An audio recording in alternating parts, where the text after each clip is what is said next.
there any apologies? Received apologies from councillors Lawrence, Boyle and Evans. Thank you very much. Thank you. Do we have any declarations of interest? Mr. Chairman, as the member for Brewden Coven Ward, I'm stating now that I do have strong concerns and do not have an open mind on application 22/00494/FUL. And in that respect, I'm declaring an interest in it and shall leave the room after speaking, unable to vote and return at the conclusion of the debate. Sorry. Yes. Thank you, Councillor Holmes. Thank you. Item number 4 is the determination of planning applications. We have the report of the development team management team manager.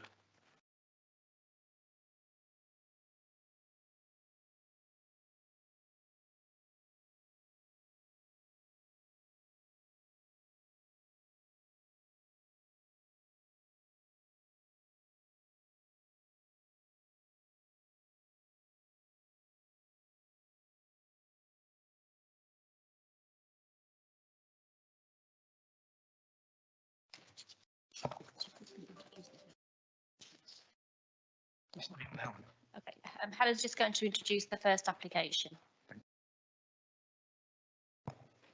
Through you, Chair. Thank you.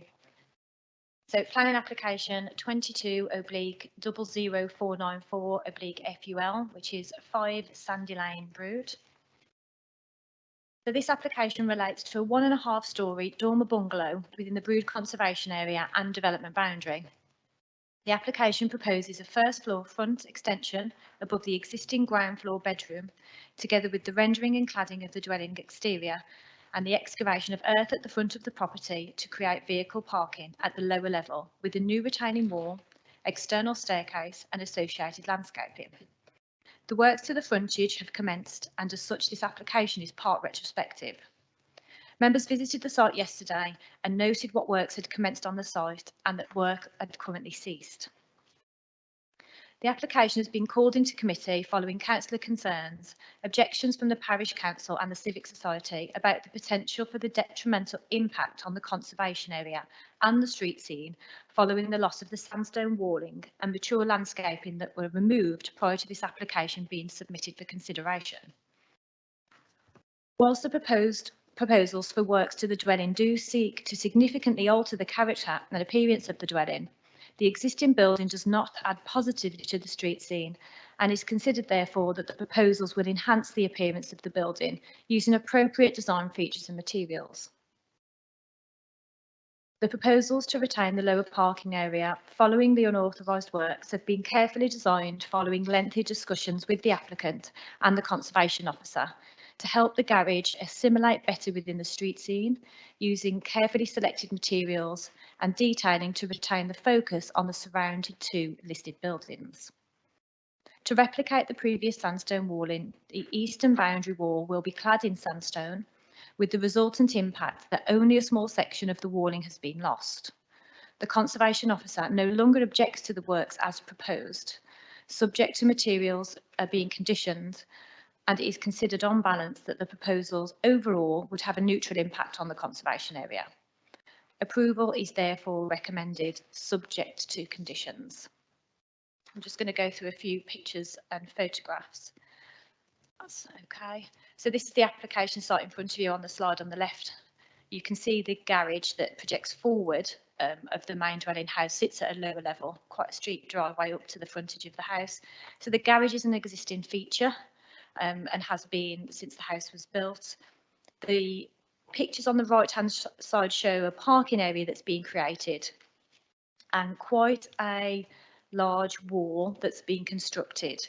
Now, to be clear, the wall that's there on the right hand side will not be retained should approval be granted this evening. That will be removed to align with the height of the wall immediately adjacent to it, which is the remains of the sandstone wall. So to be clear, what is on site is not what's subject to approval this evening. So this shows the existing wall to be removed on the left hand side photograph and shows the listed buildings on the right hand side of the application site, and then the frontage of the application property itself. This is at the higher parking level in relation to the property.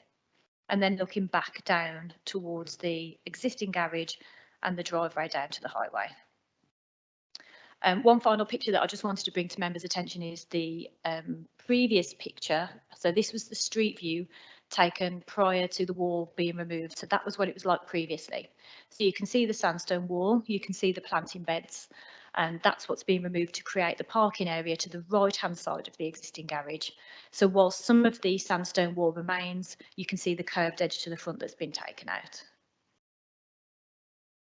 Subject to the conditions, approval is recommended. Thank you, Chair.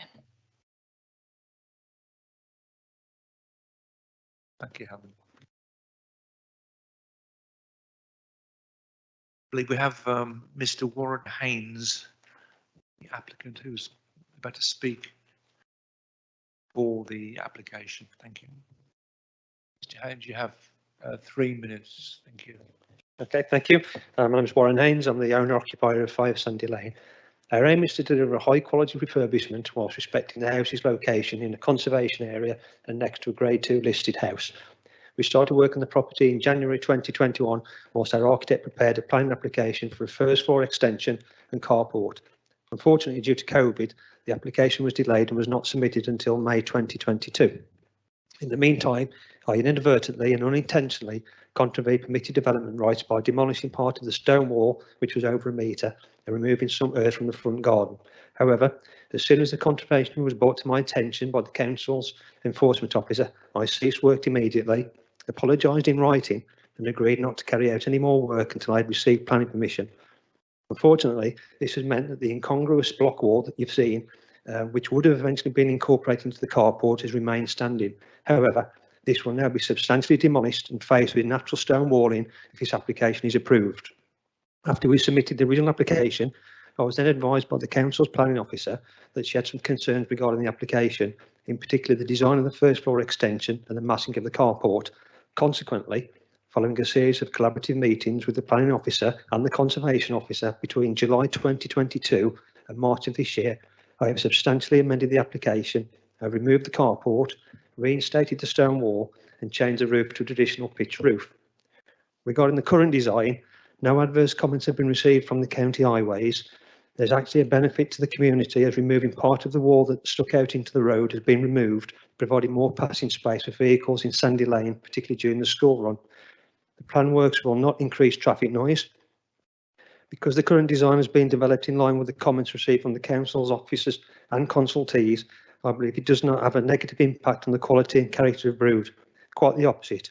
We're replacing the tired 1960s dormer house with a high quality family home, which will not be overbearing or oppressive. Travelling east to west up Sandy Lane, there will be no discernible difference at street level, as the new stone wall will be at the same height as the wall next door at number 7. The plan works will not have any adverse effect on privacy of the house or the neighbours. Plan work will not create any pollution or increase the amount of light pollution. The application also seeks to minimise the visual impact on number 7 next door, which is a Grade 2 listed, and reflects some of the design features with white render, natural stone walling and metal railings.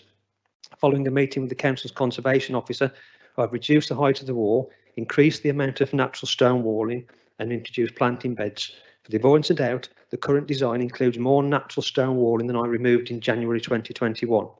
Regarding wildlife, there is no loss of habitat due to the new planting beds and the seed and roof that's already been laid on the garage. The plan works will not have an adverse effect on the environment, and the new parking area will be paved with permeable paving to control surface water. I believe the application complies with Sales Staff's core strategy development plan in that it provides a sustainable, high quality design which does not affect the character or appearance of Brood Conservation Area. In conclusion, I hope that I've demonstrated that despite my early mistake, I've done everything. Thank you. Thank you. 23 minutes has. Thank you very much for speaking.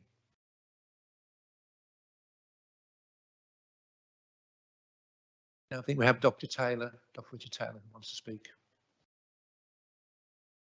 against the application. Dr. Taylor, you have 3 minutes. Thank you. There we are. Thank you. Thank you very much indeed. I'm talking on behalf of the Parish Council and the Civic Society. their authority to do so. Thank you for coming to the site visit yesterday. That was very useful, I hope, for my talk. This is the most destructive and damaging to the conservation area of Brood plan in my 46 years as a parish councillor. We've worked long and hard for Brood and do lots of work, and we believe it is a jewel in the crown of South Staffordshire. The Google Maps of what it was before, as you come up, shows that this wall is a real integral feature of Sandy Lane as you come up, and needs to be replaced as a stone wall. It looks as though the road gets wider, which speeds up the traffic under the new plan, and this actually was a very good traffic calming measure, that wall that you saw.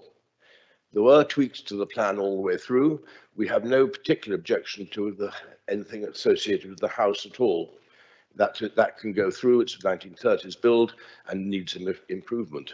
Our only concern and major concern is the effect on the conservation area.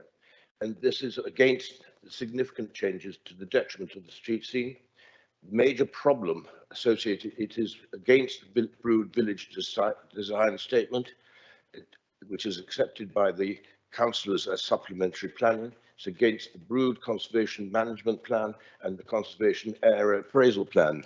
If you read those, they go very much against any change in with the sandstone walls in association with Sandy Lane.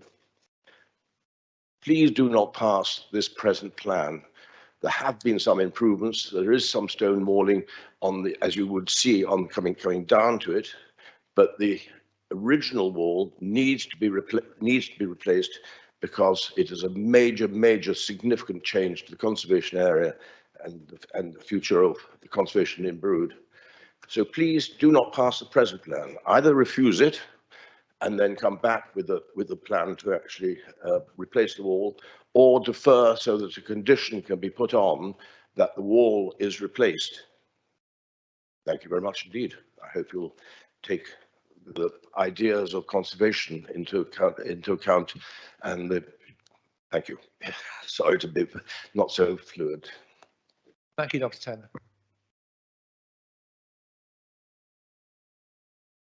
Now we have Councillor Diane Holmes, the local member, to speak against the. Thank you, Chairman. Thank you to and for the members who turned up at the site visit yesterday. All found it very useful, I'm sure. We were able to see firsthand the damage which was done to the street scene in an important part of Brood Conservation Area. Thanks to photographs which you've already seen, similar ones here tonight. Before and after photographs were handed out showing clearly the blatant damage which had been caused by the demolition of an old historic sandstone wall without planning permission. This, together with the removal of trees and greenery, has caused a blight on the street scene, which clearly cannot be corrected properly without the wall itself being reinstated as it was by using the same sandstone or as near as possible to it. Sandy Lane itself is primarily rural in character, with established greenery behind the sandstone wall on both sides of the road, which leads up to the centre of the village. The wall in question in this application was obviously old, but in good condition, and its removal changes the street scene, to a detrimental extent. It is hoped that a full restoration to the condition prior to these works will be enforced, and that trees and hedging are planted to return the street scene to its original condition. Indeed, some few years ago, a similar thing occurred on the other side of Sandy Lane when a local resident at that time removed a sizable amount of sandstone walling there in order to gain access to the rear of his property, also without planning permission. He was ordered to replace it, and although it took a length of time to achieve this, it was done. It is my hope that exactly the same can be achieved to remedy the damage done in this case, and that the scene can be restored to its original condition. I'll now remove myself from the room, Chairman, with your permission. Thank you, Thank Diane. you. Thank you, Councillor.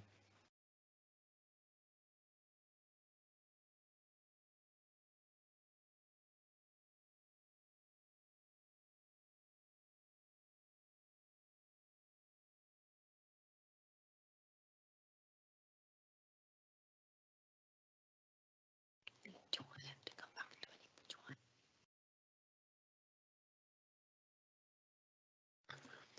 Right, members, is there anyone that wishes to make a comment, ask a question? Sorry. Thank you, Chairman.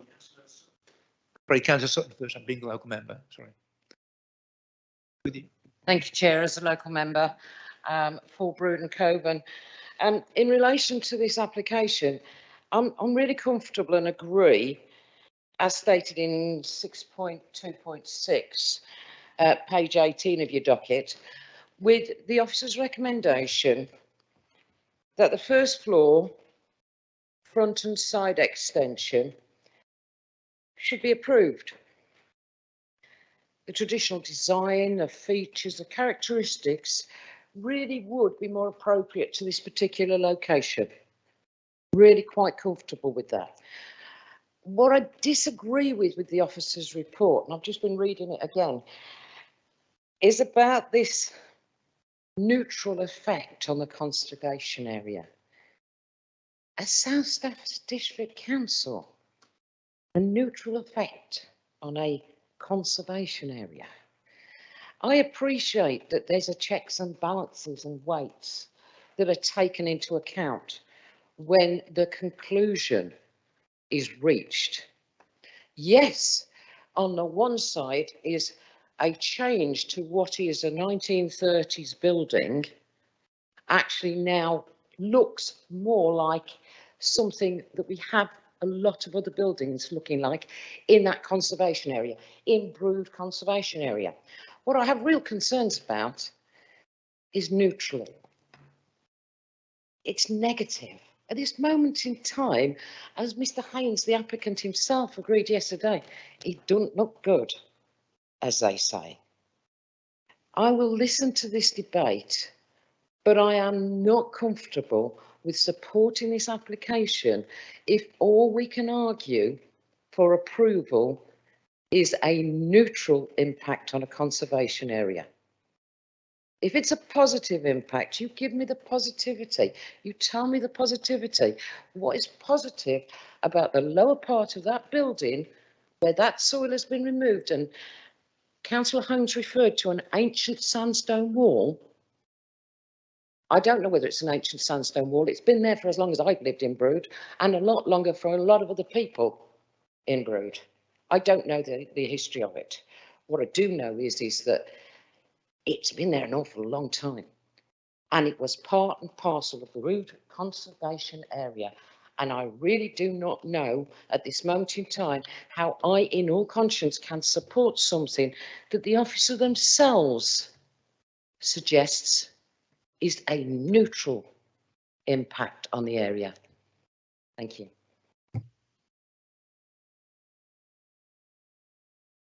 Thank you, Councillor Sutton.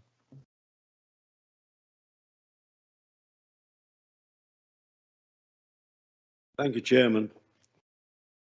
Members, I attended the site meeting this morning, and I do not believe that the application does accord with the various policies. And I'd like to just run through these with you. Policy EQ4, the core strategy, advises that the design and location of new developments should take account of the characteristics and sensitivity of the landscape and its surroundings. We've just heard about its surroundings. It certainly doesn't meet with that. And we've also got the NPPF section 12, and it advises good design is key to aspect of a suitable development and creates better places in which to live and work, and helps to make development acceptable to communities. The document continues to state development that is not well designed should be refused, especially where it fails to reflect local design policies and government guidance. It certainly doesn't meet the requirements there. Paragraph 130 of the NPPF also attaches great importance to the design of the built environment, which should contribute possibly to making places better for people, as well as understanding and evaluating areas defining characteristics. It states the development should be as follows: function well and add to the overall quality of the area. Certainly doesn't do that. Establish a strong sense of place. Doesn't do that. Respond to local character and history and reflect local surroundings and materials. Doesn't do that. Create safe and accessible environments and be visually attractive as a result of good architecture and appropriate landscaping. Doesn't meet that requirement. And I move now to the officer's conclusion, and it states, the NPPF states that there are 3 dimensions to suitable development, namely economic, social and environmental.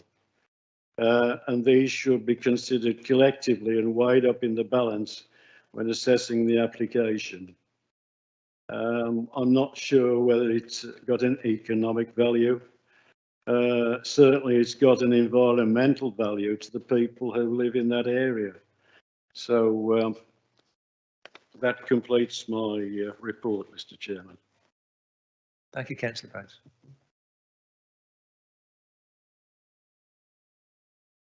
Propose refusal? I will propose refusal.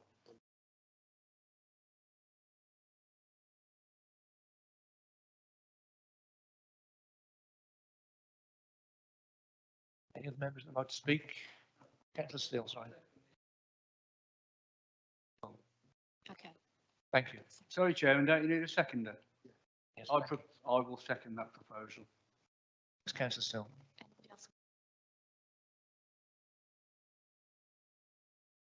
Councillor Reid. Thank you, Mr. Chairman.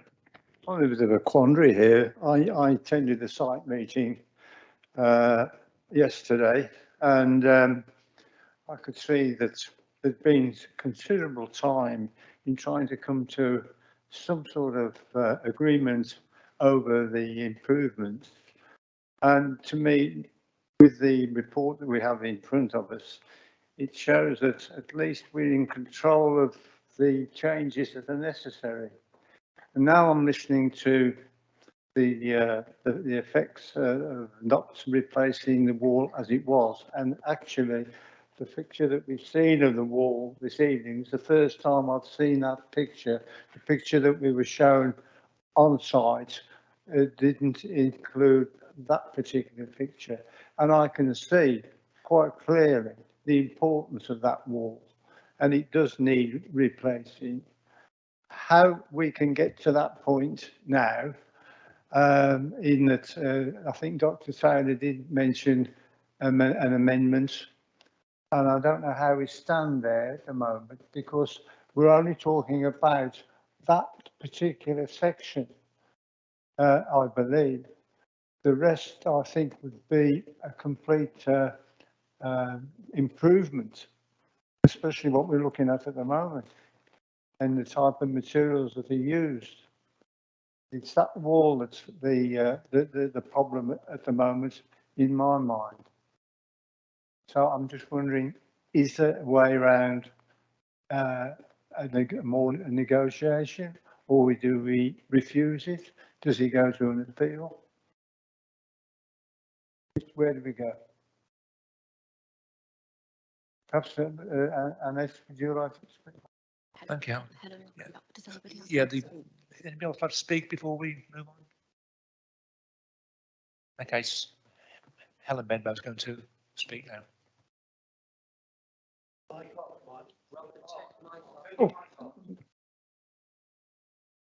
Thank you. Through your chair. Yeah, just to come back on a few of those points. So the picture in front of you now shows the sandstone wall that are the concerns. It seems clear that there's no issues with the extension, so I'll focus my time and efforts on this particular aspect of the development as proposed. So the pictures in front of you here show the development as it's commenced and as it has ceased on site at the moment. And those of us who were at the visit yesterday witnessed that quite clearly. The large wall that you can see here, I don't know if you can see my cursor moving around, that is going to be removed and will be reduced down in height to the same height as the remaining sandstone wall that's here. Okay, and then how it will be treated is going to be subject to a condition, and we would insist that it's treated with sandstone walling so that it will be replaced.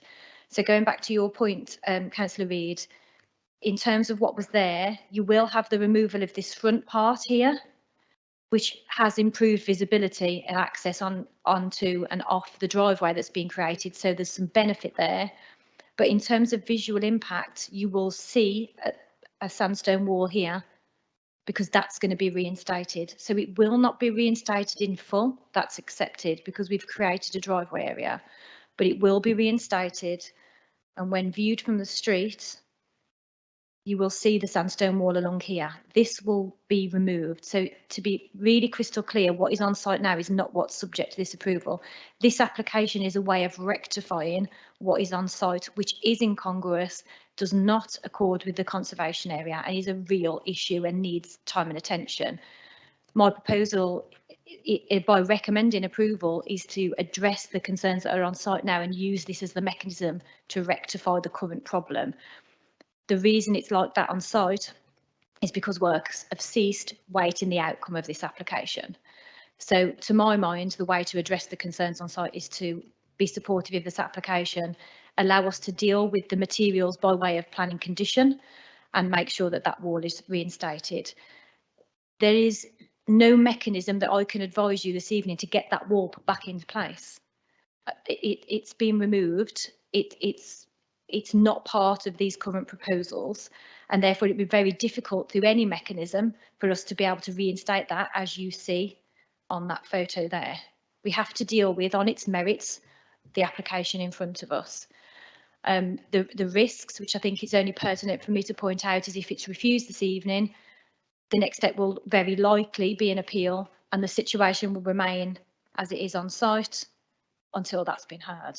So it's just only fair that members have that view that this will remain until the outcome of the appeal. And I think it's incredibly unlikely from my experience that the appeal will insist on the reinstatement of the wall as was originally in place. Pardik, do you want to come in on that, please? Yes, the Chair, I just wanted to reiterate some of the points that have actually been made by Helen. It's very important to look at the application that we have before us on its merits in terms of not just the focus on the wall, because even, you know, the one of the speakers indicated there is no issue with the building itself. And so what I'm actually hearing, you know, when members are moving towards a refusal, is not concern about the extension, you know, not concern about, you know, the development per se, but the wall. Now, I think it's excellent that Helen has actually made it clear that we're not considering what is actually there on the site. We are actually considering retention and improvement of part of that wall, and therefore, you know, to refuse this application, you know, on the wish that you want the wall reinstated is not actually going to be a robust and clear reason for refusal. I appreciate the points that have actually been made by Councillor in terms of the policies that have been set out, but if one looks at the report and if one looks at this in the balance, the concern, you know, is not in terms of character of the development of the extensions and how the extensions are going to be built. The issue here is the wall, and by approving this application, members, you will actually have control in terms of materials. There's some very robust conditions that we've got, which will ensure that the character of the area is improved. Thank you, Pardik.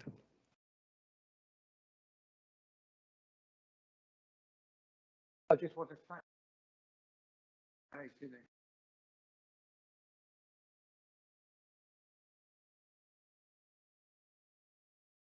Does any other member want to come back and have Councillor Steele? Thank you, Chairman. Planning balance was just mentioned. So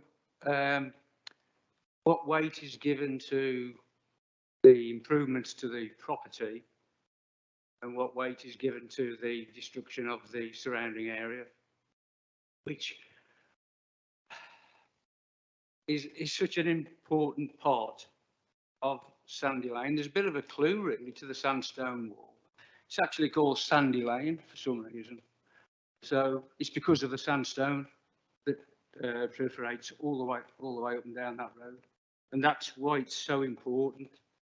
And I think the issue is we talk about the block wall that will be lowered as though that's giving us something. It shouldn't even be there. So that's not giving anything. That's trying to fix what actually looks awful. Now, I don't accept any of that. I do have a concern about the legalities of the conservation area. I don't know if that's covered anywhere in writing. Do people who buy properties know that they can't touch their own garden and their front wall? Perhaps some clarity on that might help. Possibly the application should be withdrawn and two separate applications, one for the improvements to the property, which there doesn't seem to be an issue with. But the issue is what to do with the wall that's been removed, which doesn't matter what you do now, you cannot replicate what was there before. So can you give us some guidance on the legalities to, you know, work to that front garden? Thank you. Thank you, Councillor Steele.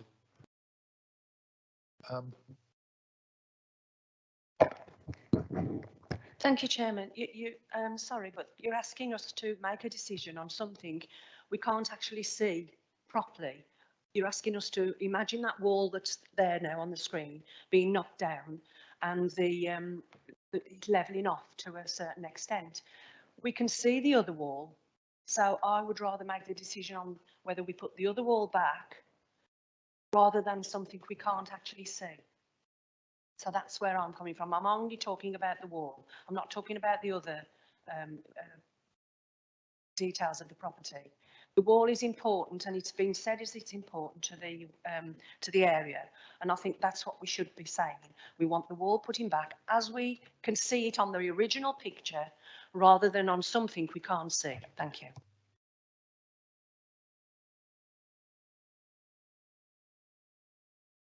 Helen, thank you. Thank you through you, Chair. Yeah, on that point, Councillor, when it comes to planning applications, obviously we've got a retrospective element here, so there's the benefit of being able to see some elements of it. It's not normal practice that we can see what we approve. We go off a plan and we judge acceptability based on a plan. So the plan that's on the screen now is the plan that would be approved. So I appreciate that's not on site, but that is obviously what would be approved should members be minded to approve that this evening. So it's the plan here that you're assessing, and I've made it clear that it's not what's on site that's being assessed. But also in terms of looking at reinstating what's there, again, I think I've made it clear that there's no mechanism for us to be able to reinstate the existing wall. I don't know what mechanism we would utilise to do that. We have to assess this case on its merits. I appreciate what Councillor Steele's saying. We've got the house extension element, which nobody has necessarily any concerns with, and the wall, but we have to determine them as one application because they've been submitted as such.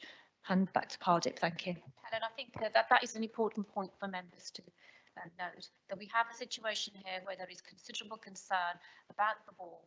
The question that we have to address is, what legal mechanism have we actually got to get that wall reinstated? There's no legal mechanism for you tonight, because what we have before you is an application to determine this application on its merits, and therefore the enforceability, of this particular wall should not be a material consideration, because we simply can't actually enforce to get that wall reinstated. That position is really clear. Councillor Cox, did you want to? Thank you, Chairman. I find this very confusing. It seems to me that we want that original wall to be put back. Now, it seems to me that in the first place, the first stage we can take is to refuse this one. And then say to the applicant, we want that thing about in a different application. Now, that seems to me covers both sides of it, the refusal and the new one. I'm sorry if I have difficulty explaining it. You know, I've got a problem, but it seems to me that that is the one thing that we want to be sorted out, is that. And I can't see any problem. Remove the first one, refuse the thing, and say to the gentleman, sorry, sir, you've done your best, but you haven't done enough. We want that back. Thank you, Chairman. Thank you, councillor. Thank you, Mr. Chairman. Just want to make it perfectly clear in my mind that if this application was refused, the next stage would be an appeal if he so wished. And therefore, the appeal will judge either way, and we've got no further control over it. And that really does concern me. At the moment, we've got some control. It isn't perfect, but I see that the alternative could be worse.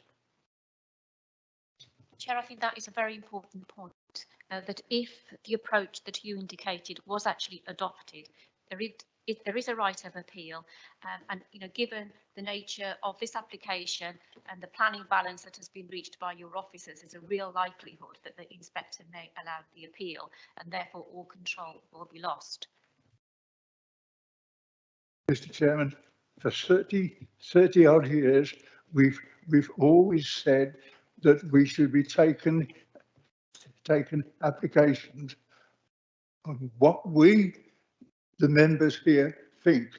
We should not be putting our place on what the inspector should be saying. That's an entirely different thing. We should not be saying that. We should be saying whether we think right or wrong for that application. The next then would be something for the tell me if there's an appeal, but that's not our job. That's somebody else's, and we should not be thinking about that at all. Thank you, councillor Cox. Councillor Sutton, did you want to come back? Yeah, I've listened to the debate. I will refer members to your docket 6.6.2. Very simply,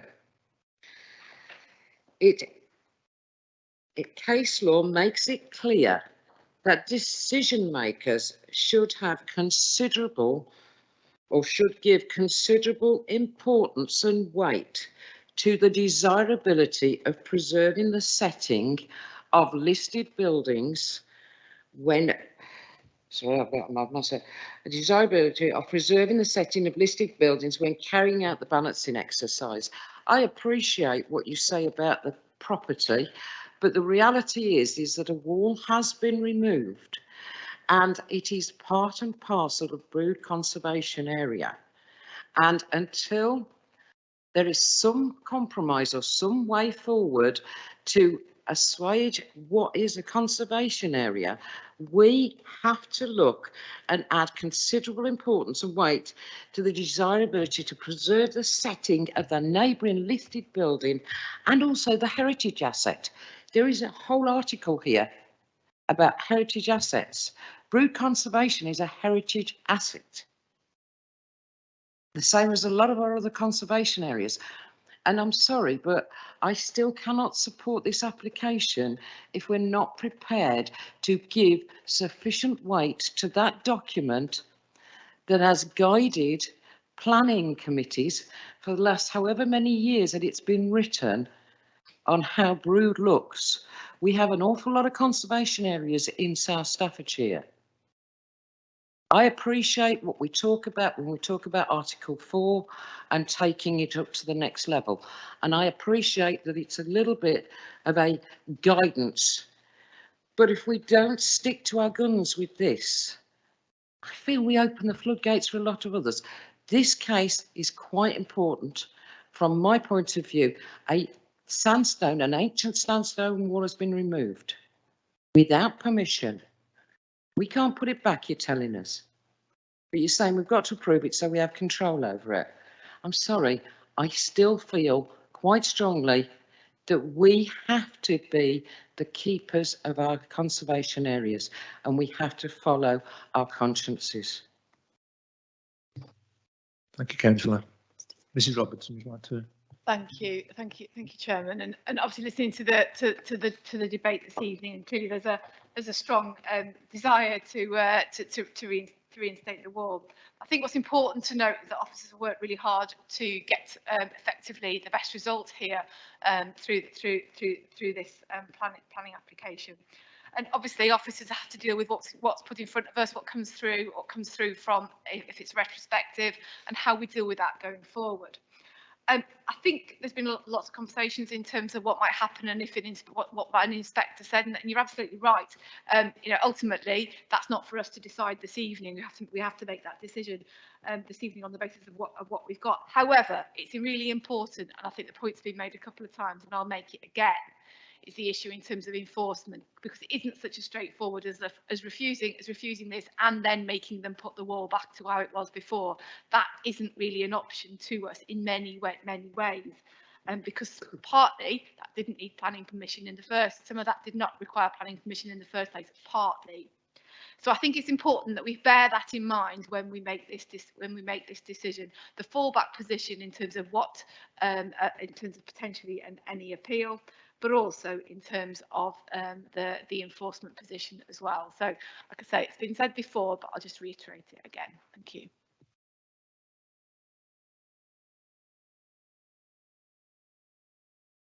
Thank you to you, Chair. Just one final point from me.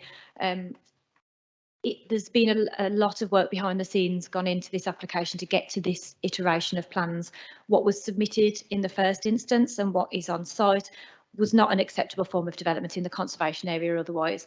So where we started and where we are now has been a compromise, but with the permitted development fallback and what could be carried out despite the conservation area status, unfortunately, it doesn't remove all your permitted development rights just because you're in a conservation area. But the iteration of plans that are being considered this evening is not being objected to by the conservation officer either. He is comfortable with this. He wasn't comfortable with it in the first instance, but we've got to a point now where he is minded to support subject to the conditions, because the materials allow us to ensure that the detailing within the conservation area are appropriate. So I just think it's worth pointing that out, that this isn't the first attempt we've seen, and we are balancing that up in the exercise. There have been various iterations of plans, and now these are acceptable to the conservation officer. Thank you, Chair.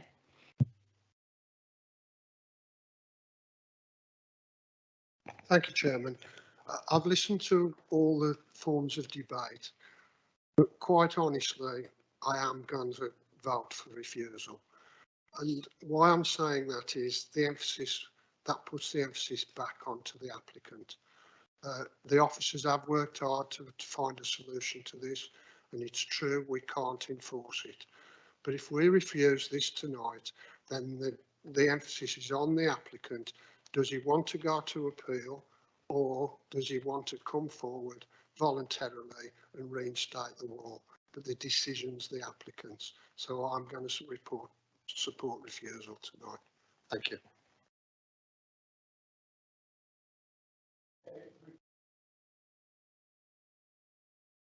Councillor Still. Thank you, Chairman. No one's doubting the effort that's gone into this from the officers. I'm glad I didn't have to try and make a job out of this lot. Honestly, it's abomination. So, having said that, and why are we trying to predetermine the outcome of a possible appeal? That's not what we're here for.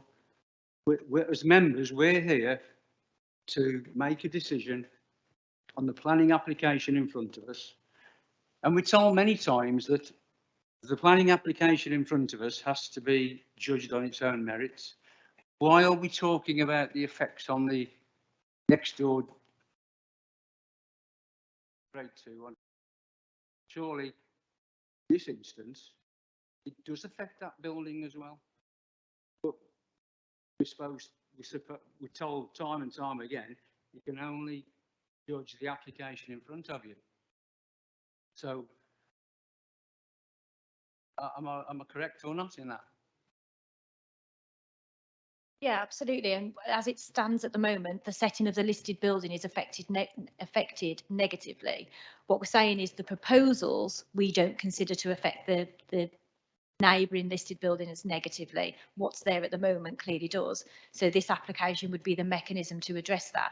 But in terms of assessing it on its merits, absolutely you've got to. But we need, the reason Pardeep and myself have raised the appeal issue is because we have to, if you're minded to refuse, it has to be on a material planning consideration that we can back up. And the fact that a wall has gone that could have been removed anyway is going to be difficult to defend, and it's only reasonable of us to flag that to members. So that's the only reason the appeal situation was raised. Thank you, Chair. Councillor Still, sorry. I'd like to come back on that. That particular section of wall has massive effect on the setting of the listed building. So it's not quite as straightforward as you say. So I still will be seconding the proposal to refuse. Councillor Sadler, do you want to speak? Thank you, Chairman. Can I just clarify that that wall could have been removed anyway without requiring planning permission? Through you, Chair, yes. The conservation area status does not stop the removal of boundary treatments to the frontage of property or otherwise. So there's a great element of that work that has been carried out would have been considered permitted development, which is why there is no mechanism for us to be able to serve an enforcement notice, for example, and get the wall reinstated.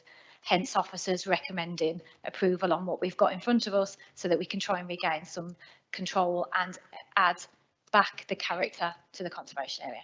Thank you. That clarifies it immensely. Thank you, Mr. Chairman. Thank you. Councillor Rhodes.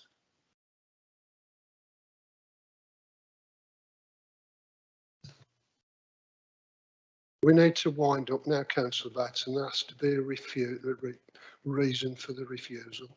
So you have to state your reasons for refusal. Then we vote on it. Thank you. Chair, can I just make one point on the back of that? And that is we need clear, robust reasons, planning reasons for refusal, to actually ensure that, you know, we do cost application at appeal. I appreciate the reasons that have been made while we're thinking about the next steps. And you're absolutely right, the decision has to be made by your committee, but your committee has to make that decision on sound, robust planning reasons so that your officers can actually then defend your decision on appeal and avoid any application for costs. Mr. Chairman, I've been a member of this committee for 12 years. And at a very early stage, I was told that one had to look at the various policies and take those in order either to approve or to refuse. And I will repeat what I said, that it does not stand alongside policy EQ4 of the core strategy regarding the design and the location of the new development. It doesn't accord to the MPPF section 12, which advises that good design is key aspect of sustainable development, creates better places in which to live and to work and to help and make acceptable to communities. Certainly doesn't do that. Paragraph 130 of the MPPF attaches great importance to the design of the built environment which would contribute positively to making better for people. Certainly doesn't do that. Then goes on to talk about the function well and add the overall quality to the area. Doesn't do that. Establish a strong sense of place. Doesn't do that. respond to local character and history and reflect surroundings and materials. It doesn't do that. Create safe and accessible environments. Doesn't necessarily do that. Be visually attractive and result in good architecture. Certainly doesn't do that. It doesn't accord with policy EQ3 of the adopted core strategy, informed by the MPPF states that special care and consideration must be taken to ensure no harm is caused to the character or appearance of a heritage asset. And finally, I come to the conclusions where it states the MPPF states that there are 3 dimensions to sustainable development, namely economic, social and environmental, and that these should be considered collectively and weighed up in the balance when assessing the application. And I don't think any of those meet the requirement. Thank you. Thank you, Councillor Bones. Chair, just one point I actually wanted to mention. I've noted all the policies that you referred to, but just to get clarity and ensure that, you know, we do have the reasons for refusal absolutely clear. Are you happy for us to run the reasons for refusal with the chair before they are actually finalised, so that, you know, we can make sure that they are, you know, concise and reflect, you know, your wishes? Is that okay? Because we are busy scribbling away, but it's important that we capture everything and ensure that that is actually checked with the chair and the vice chair. Thank you. Yeah.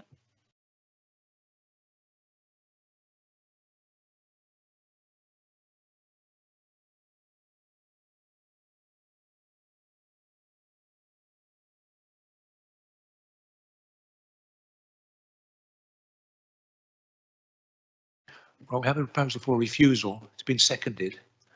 So that, can we have a show of hands, please, for all those in favour of refusal? Refuse.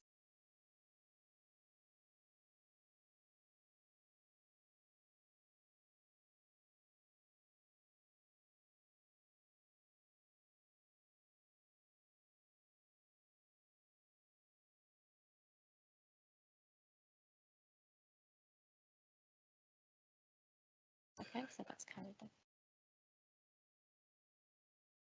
It's carried. That's carried, thank you. Yeah, that's fine.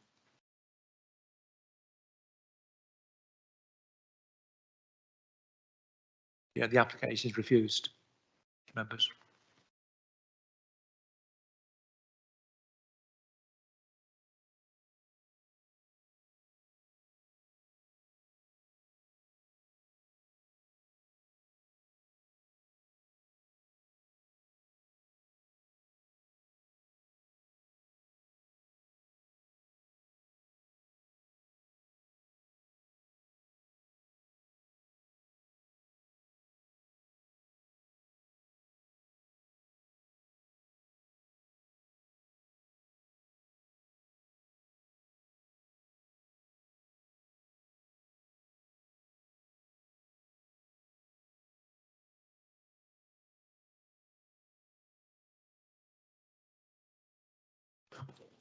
Right, members, now we're going to the 22/01193/VAR and 22/01194/VAR. The speakers will be speaking on both applications, so that first of all we start off with Helen. Is it you, Helen? Thank you. Thank you, Chair. These applications relate to an area of agricultural land adjacent to the existing and well-established Lower Penn substation.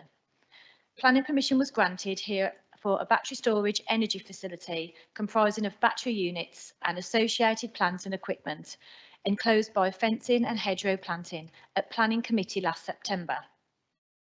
These applications seek to amend that proposal to create additional energy storage capacity and utilise a single point of connection to the Penn substation. The proposed changes are within the site boundary of the previous applications and include an amended layout, an additional 10 battery units, removal of one of the substations and the lowering in height of the remaining substation. The proposed changes to the original scheme, including the original battery units, but with removal of one of the substations, which would have been the most visible element of the scheme, alongside a reduction in height of the remaining substation, would result in a similar, very visual impact on the openness of the Greenbelt as that of the original proposal and approval. The additional benefits of the scheme are that the storage capacity would increase from 100 megawatts to 129 megawatts, which contributes further to the government's national strategy of supporting the growth of renewable energy and decarbonise the country's energy system. As a result, it is considered that these applications would cause no greater harm to the Greenbelt than the original applications, and the additional capacity would provide further benefits as previously stated. Consultation responses raise a range of issues, including impacts on the Greenbelt, traffic and highway safety, ecology, public safety, amenity and noise. Internal and external consultees do not object to the proposals, and conditions are proposed to ensure that the development would be acceptable in planning terms.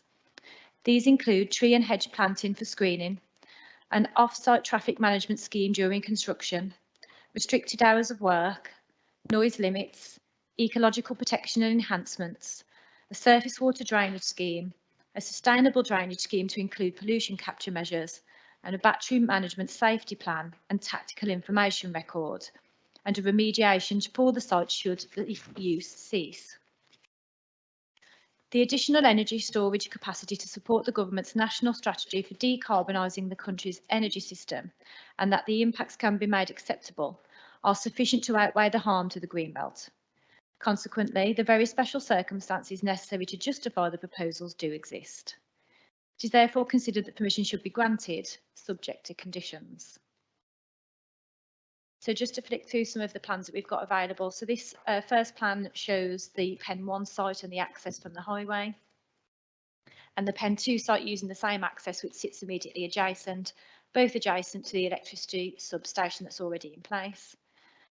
So this is just a plan to give an indication of what is proposed on the site at present as part of the applications being considered this evening, and what has been previously approved. So the big difference is the centre of the site. So what we approved previously, there was 2 substations within the middle, and that will be removed and replaced by 1 with additional battery storage put within the replacement area. But the one existing and remaining substation will be lower in height, and the proposed additional battery storage units are clearly lower at 3 metres high. So this is the site area, shows where the access point enters the main field, and these pictures look towards the existing substation. This is a picture through the established hedge through towards the existing substation, and the location of the access track towards Penstone Lane. And again, the location of the access track with the greenhouses on the left-hand side forming part of the curtilage of a neighbouring property. So recommendation is to approve. Thank you, Chair.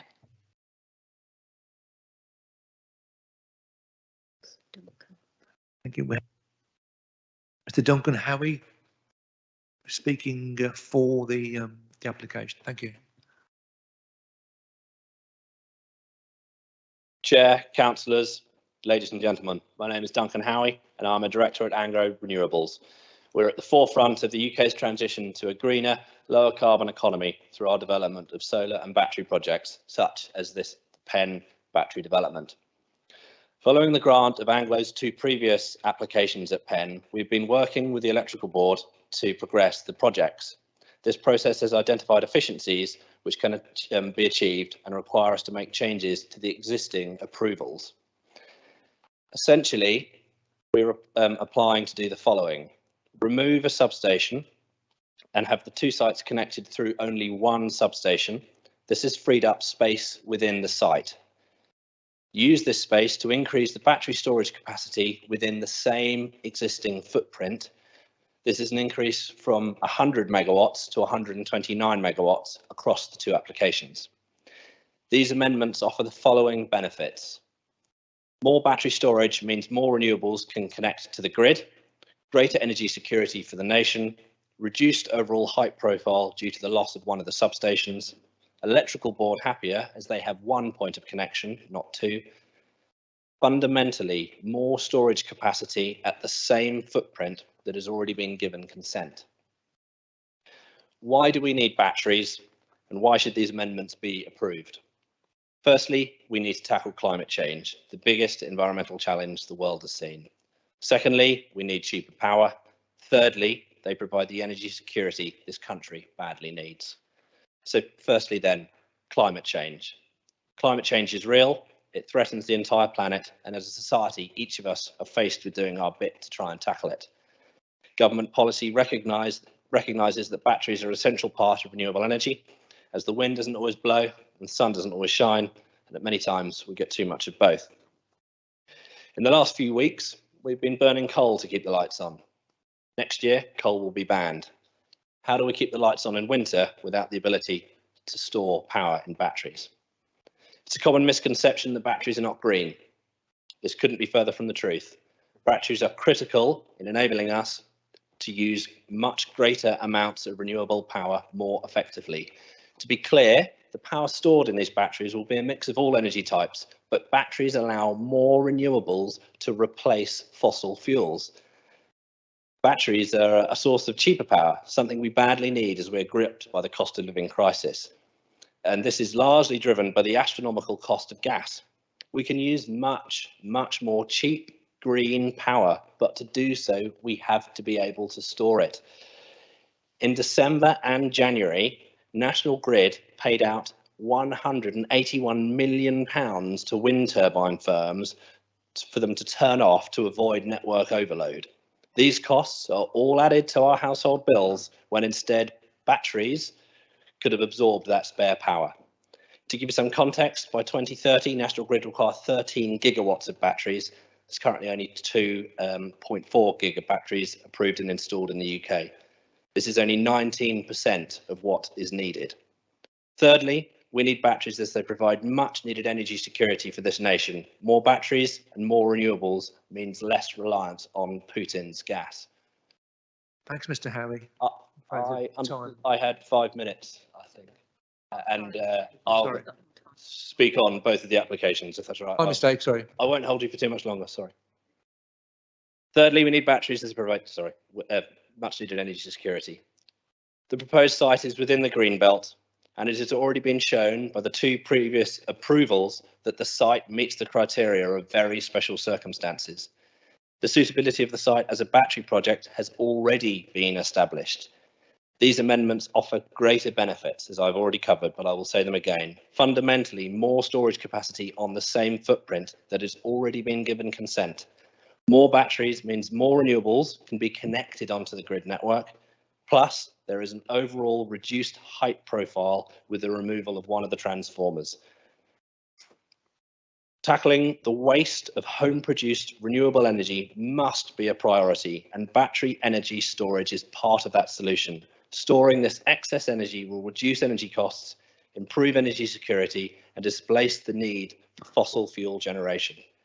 In conclusion, these alterations are strongly supported by international, national, and local legislation. Your own planning officer, in his professional judgment, has concluded they should be approved, and I hope all the benefits to you, the nation, the environment will bring you to that same conclusion. Thank you. Thanks, Mr. Howie. I apologise for trying to cut you off there. Then we have Parish Councillor Nigel Cox, Lower Penn Parish Council.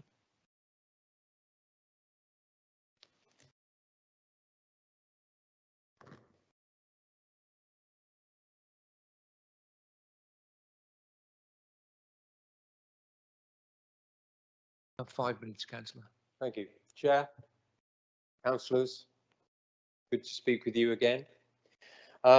I will raise comments relevant to the 2 requests, 1193 VAR, 1194 VAR, which are submitted purposely as separate items to distract and mislead the public from the calculating and cynical primary intent of Anglo Renewables to build an industrial scale BESS in the leafy village of Lower Penn. There is no question they already have approval, which I don't dispute, for items that they wish to build. But by pursuing this approach, Anglo Renewables is wasting valuable taxpayers' money and district council staff's time and funds to prepare, circulate, evaluate and consider these plans. Not content with that, Anglo Renewables have caused cheerful unpaid volunteers to have to fight these unlawful plans to the detriment of their health, well-being and peace of mind. If Anglo Renewables' original intent was to build a facility of this size, why didn't they come forward with this plan rather than taking it piece by piece? After significant delay, South Staff District Council have finally uploaded the YouTube video of our previous meeting so that the objections of Lower Penn Parish, the whole of Lower Penn Parish, but whom I represent, to these plans and the support or not of our elected representatives is now a matter of public record.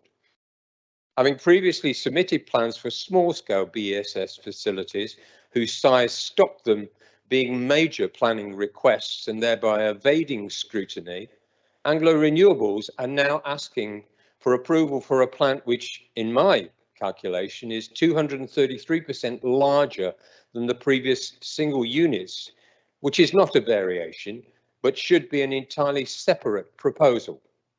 I urge the committee to reject these proposals and consider a revised major request, should Anglo Renewables choose to submit that. Government guidance on minor material amendments does not define what changes may be treated as such, although the government has confirmed that they agree with the definition proposed by White Young Green Planning and Design. Section 96A of the Town and Country Planning Act 1990 stipulates that a key consideration is whether the proposal change is material significant in terms of its scale, i.e. magnitude, degree, etc., in relation to the original permission.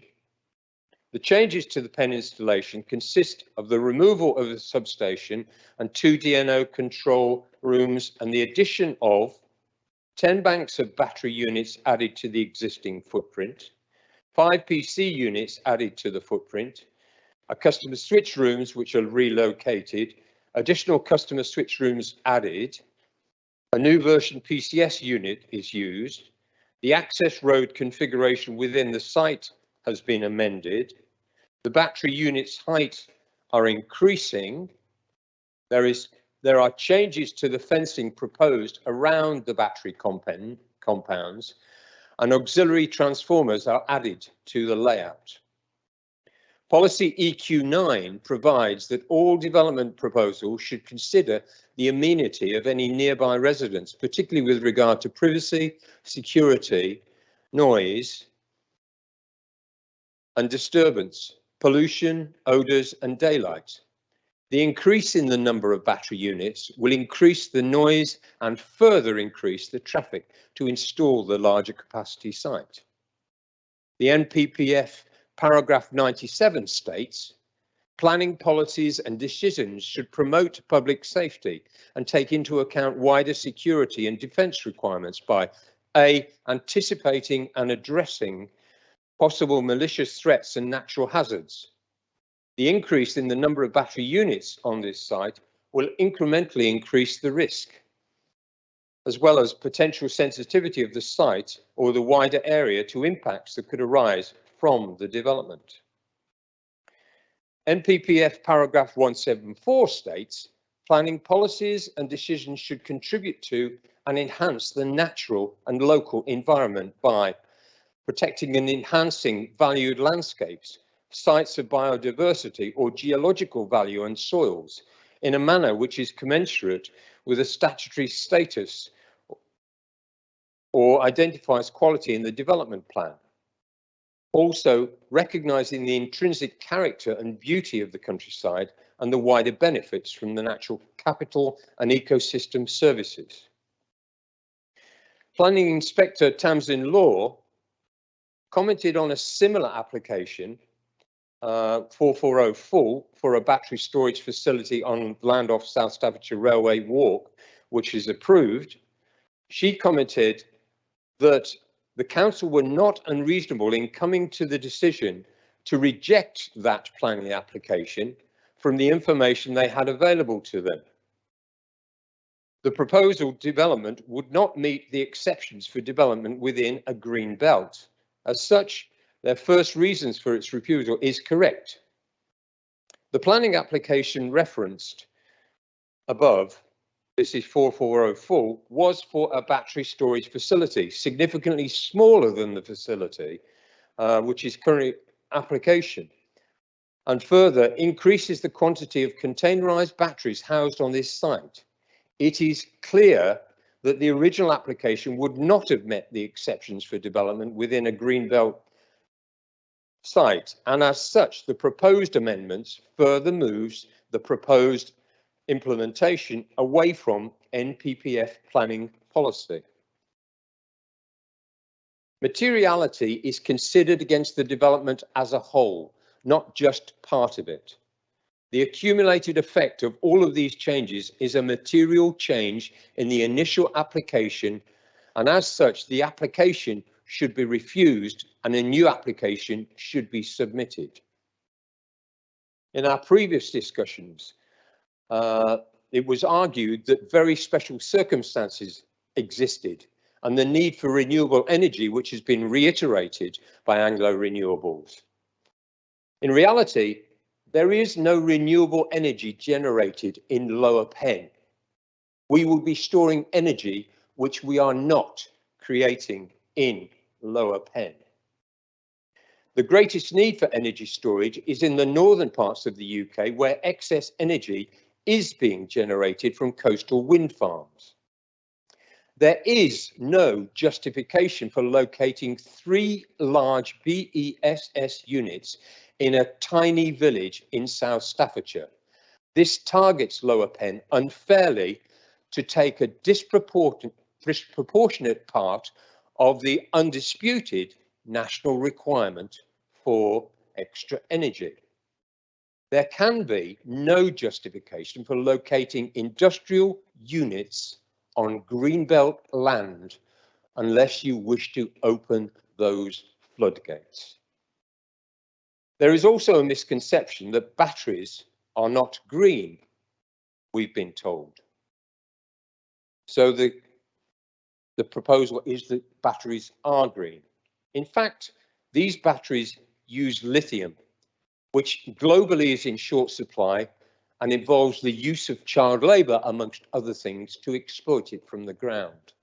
If any of you had seen the size of a lithium mine, the size of the hole in the ground that has to be created to mine sufficient lithium to create one of these batteries, then I'm sure your ideas about the sustainability of the use of lithium would possibly be changed.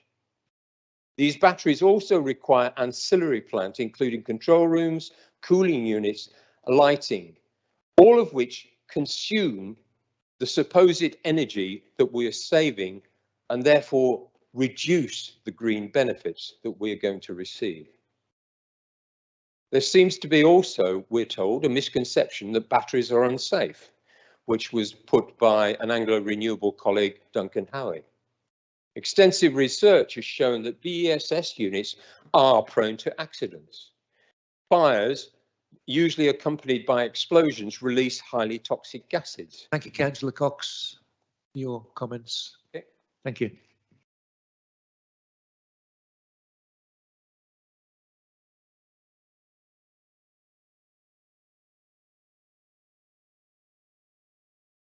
Now we have the ward member, Councillor Dan Kinsey.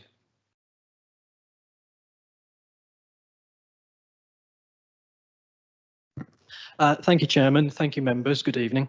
I'm here again to speak on these twin applications that are before you tonight, this time to alter the plans via amendments. I mean, we've had An awful lot said already. I don't intend to go into so much detail anymore. I mean, although I must say I'm a little bit perplexed by the sort of bringing in of Vladimir Putin into this discussion, because I don't know quite the level of exposure of the UK to Russian gas. I don't actually think it was very high at all, but that's another matter. You will have seen my comments on the planning portal. I think they stand, I don't need to go into those any further. The last time I came before you about these same applications along with Councillor Cox, these were twin applications. This time it is clear that actually perhaps they are conjoined twins, and like Councillor Cox, I do wonder whether this was always the intent. I think it was the Spice Girls that sang "When Two Become One," and here we are tonight. From the original application, it is clear that these facilities are detrimental to the green belt, and this has not changed. The discussion was around balance, but that point was quite clear. And in the original application of the Langley Road site in Lower Penn, as Councillor Cox said, the planning inspector did even make that point, that this council was absolutely correct in coming to the conclusion it did. She simply disagreed. So what has changed for the applications before you now is the capacity. There is a huge increase in the capacity.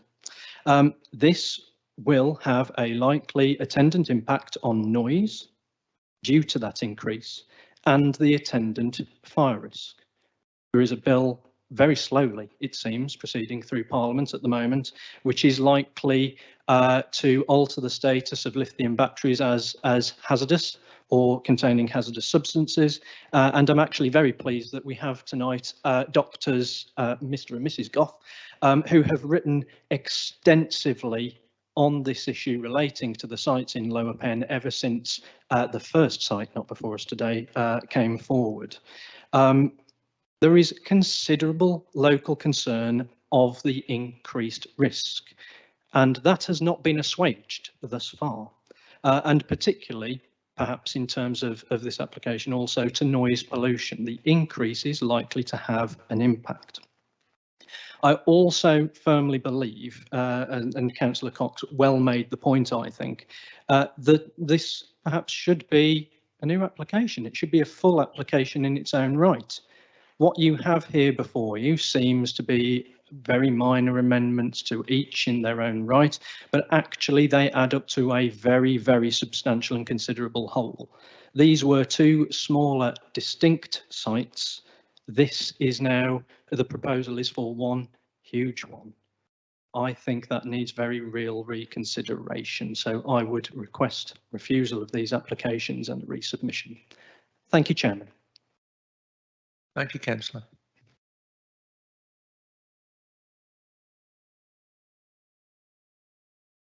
Do any members wish to? Local members. Robert. Thank you, Mr. Chairman. I wish to propose a refusal application. The reason I shall give when it comes time to explain. I'm waiting now for someone to second me. We can proceed.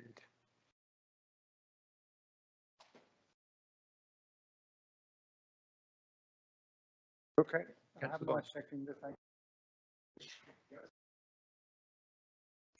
I've listened to. It's me. Thank you, Chairman. I will second Councillor Reid's proposal. Thank you, Councillor Bond. Thank you, Mr. Chairman. I'll begin by saying that I've listened intently to what the speakers have already discussed, and whilst I have sympathy and empathy with them, we're not here to discuss. We are here solely to decide upon the application variation that's been put before us, and that's what I'll concentrate on. I would like to point out one or two things for clarity, actually, in that It gives a list of previous applications which are actually not on the same site, although they're attached to the grid and therefore they are associated with the power station, and it is deemed that they have to go together. But the 2015, which is in your report, was on a different site, and in fact the access was off Union Lane. They then came back in 16 because they wanted to change the type of fuel that was going to be used. Neither of these sites or applications were actually finished. They were abandoned. So that those two actually aren't really sites within the site that we're talking about. And I think that other issues that have been raised tonight, I agree with, and I'll deal with them the way I can through the application itself and the report. First of all, I just want to point out to members 631 in your report. And it states that the Planning and Compulsory Purchase Act of 2004 sets out that the determination of applications must be made in accordance with the development plan, unless material considerations indicate otherwise. The development plan for South Staffordshire District comprises the core strategy 2012 to 2028 and the site allocation documents 2012 and 2028. Following on, the application site is within the West Midlands Green Belt. The main issue is establishing the principle of the development, firstly, whether or not the proposal constitutes inappropriate development in Green Belt for the purpose of the core strategy GB1 and the national planning policy framework, secondly.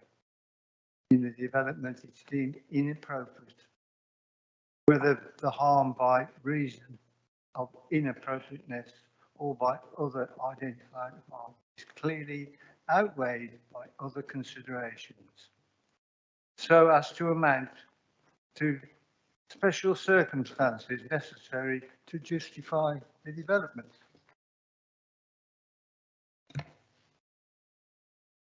6.34 paragraph says that the paragraph 147 of the NPPF states the inappropriate development by definition harm to the green belt should not be approved except in very special circumstances. Paragraph 149 states a local planning authority should regard the construction of new buildings as inappropriate in the green belt. There are exceptions to this, as set out in paragraphs 149 and 150 of the NPPF and the core strategy policy GB1. However, the erection of a battery-based electricity storage facility does not fall within any of the exceptions listed in the local or national policy and is therefore considered to be inappropriate. That's in your report drawn up by the officers. Policy EQ4, I'm carrying on to 651 in your report. Policy EQ4 and EQ12 state the intrinsic rural character and local distinctiveness of South Staffordshire landscape should be maintained and where possible enhanced. I would say personally that enhancing what has been given us in the way of a green belt would be very hard. 6.52 states that planning policies and decisions should contribute to the enhanced and natural and local environment by recognising the intrinsic character and the beauty of the countryside. I don't think that this application of variation does that. I want to touch on the railway walk. The railway walk is now, well, it was, of course, the railway line is now used extensively by the public.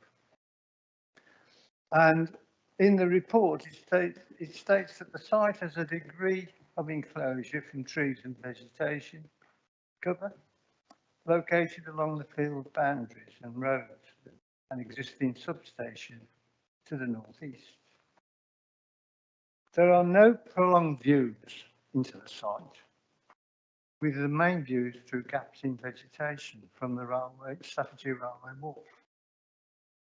By separation of distance design and existing vegetation, the proposed development would not have an adverse effect on visual amenity and would in time be screened by hedgerows.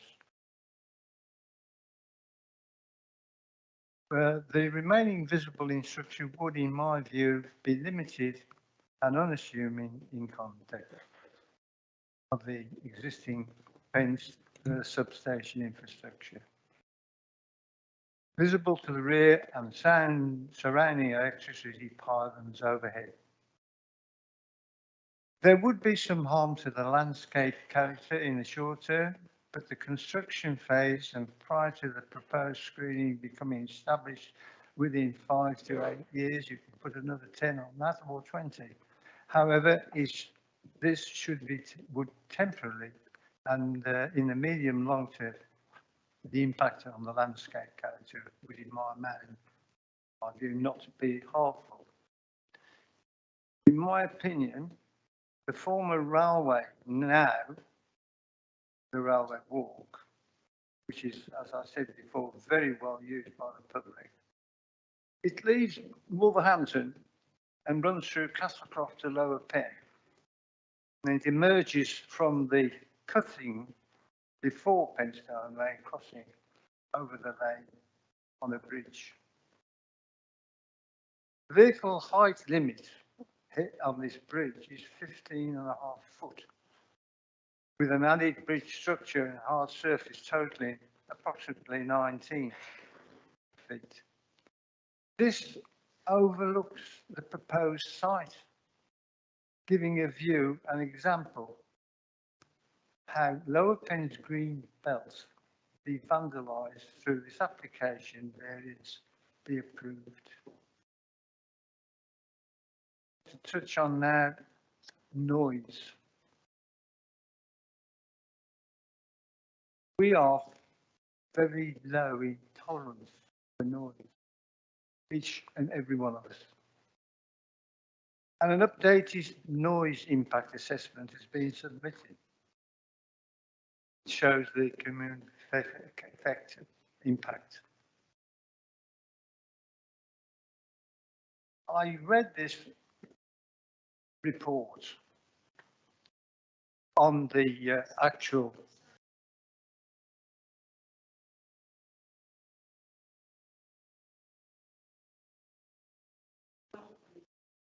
Yeah, right. You can run certainly. Please, Councillor Reid, yeah.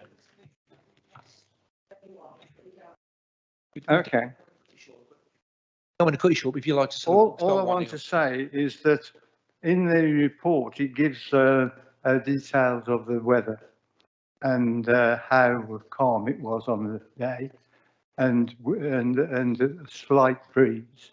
But what it didn't do, it didn't state where the prevailing wind comes from. And the prevailing wind is from the southwest, as we know.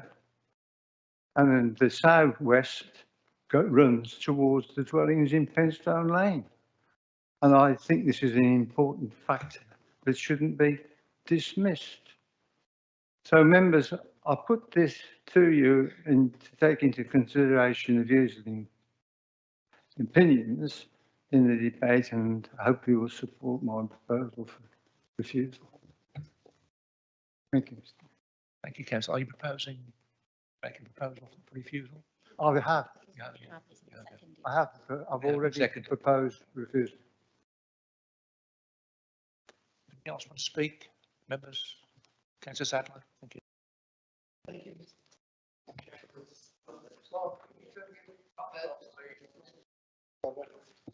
you. I don't think that the increase in capacity of this site overweighs the fact that we now have a single point of failure, a single connector. I think that the original with twin connectors, from an engineering point of view, is distinctly preferable.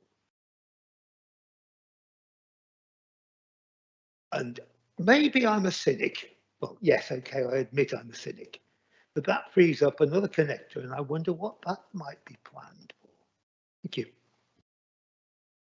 Thank you, councillor. Anyone else want to speak on? Councillor Bond, sorry. Thank you, Chairman. As I'm seconding the proposition, I think I ought to say something. There's a lot been said, so I won't go on for any length. I'll just reiterate some of the things I've said previously when we've been debating these battery storage units. We heard in the introduction a number of comments about there being a national strategy. Let's be honest, there is no real national strategy.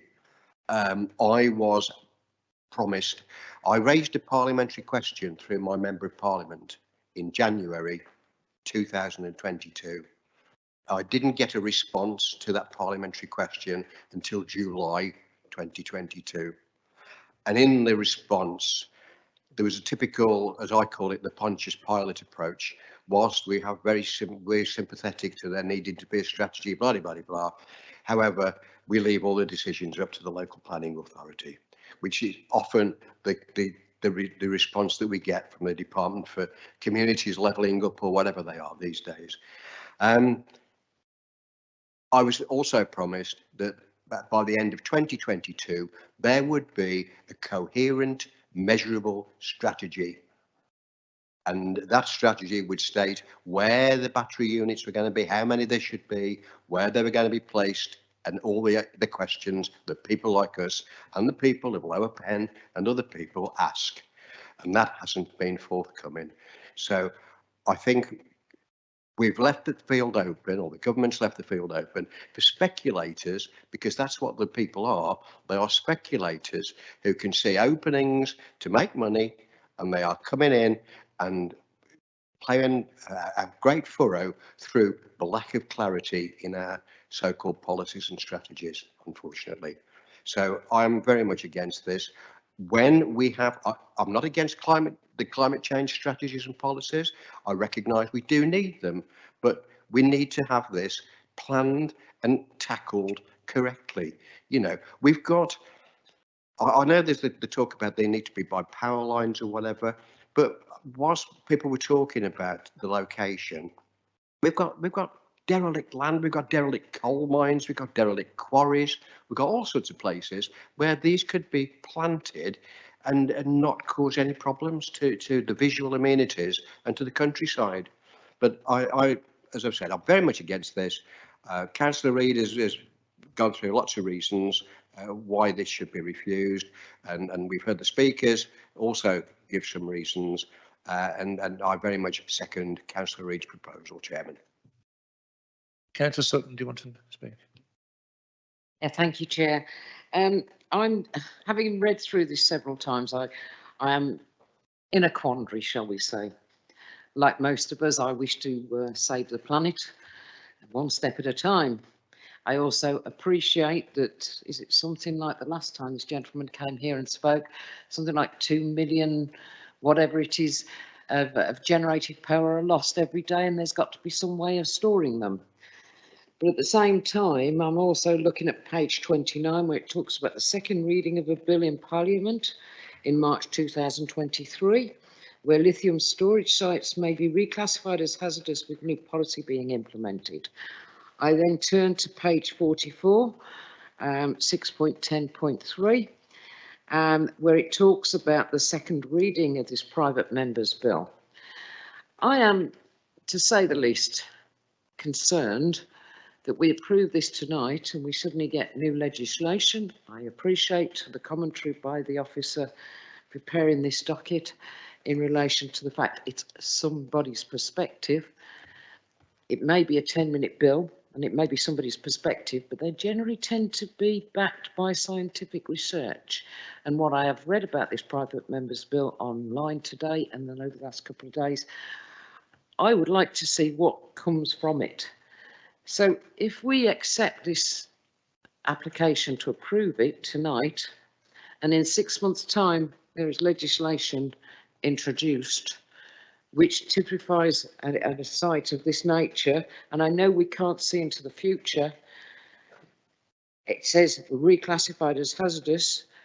Clearly the fire service haven't given us any guidance or advice, but until I have further information, I'm really concerned and I probably will abstain from voting on this particular application. Thanks, Councillor Smith.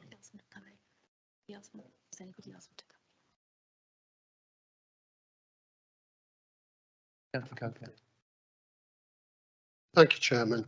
I do agree with Councillor Bond. These sites are very speculative. However, why I'm speaking is to put some clarity on Councillor Sutton has just said. I also researched this second reading that's going through Parliament. Now, for everybody in the room, if you want to check up on Basingstoke Borough Council, because how it came about, the Chief Fire Officer there is really concerned about one of these battery units in Basingstoke. Now, this was passed in 2020, but it was very early days when these were going through.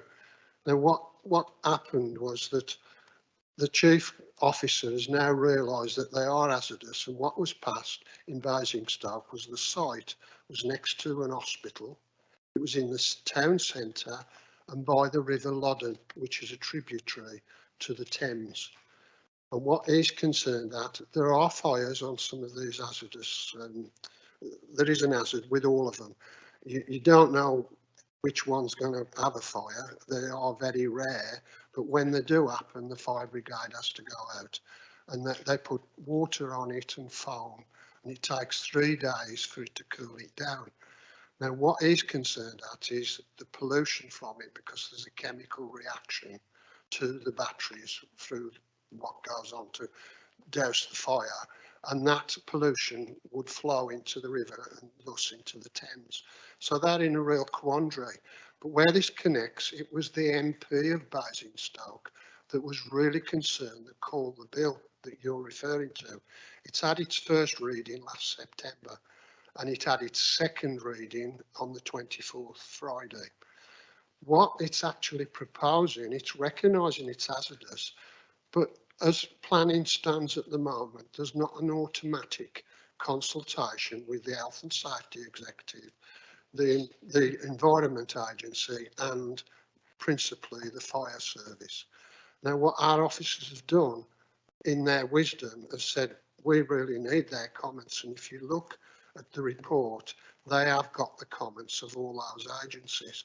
So what the bill is proposing is not to say, oh, they are hazardous. It's saying that these people should be making a comment.